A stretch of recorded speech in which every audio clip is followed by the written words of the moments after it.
Hello friends, Tamil செய்திகளை தெரிஞ்சுக்க Tamil spicy சேனலை சப்ஸ்கிரைப் பண்ணுங்க.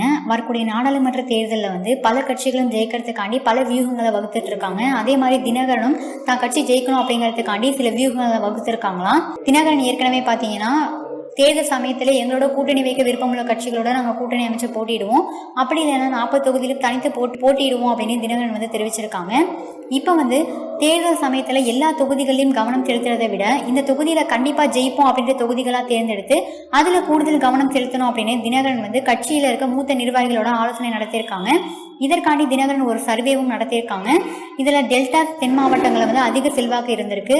டெல்டா மாவட்டங்களில் 6 தொகுதியும் அதே மாதிரி வட மாவட்டங்களில் 5 தொகுதியும் சேர்த்து டோட்டலாக 11 தொகுதிகளில் அம்மா மக்கள் முன்னேற்ற கழகம் கண்டிப்பாக ஜெயிக்கும் அப்படின்னு அந்த சர்வேயோட ரிசல்ட் வந்திருக்கு. அந்த தொகுதிகளில் இன்னும் கூடுதல் கவனம் செலுத்தினா அம்மா மக்கள் முன்னேற்ற கழகத்தை தவிர வேற எந்த கட்சி போட்டியிட்டாலும் சரி அவங்களுக்கு டெபாசிட் கூட கிடைக்காது அப்படின்னு தினகரன் அவங்க கட்சி நிர்வாகிகளோட ஆலோசனை நடத்தியிருக்காங்களாம். அதே மாதிரி இந்த 11 தொகுதிகளை தவிர தேர்தலில் மற்ற தொகுதிகளிலும் அதிக தொகுதிகளை வெற்றி பெறதுக்காண்டியும் கூடுதல் நடவடிக்கையும் எடுத்துட்டு இருக்காங்களாம்.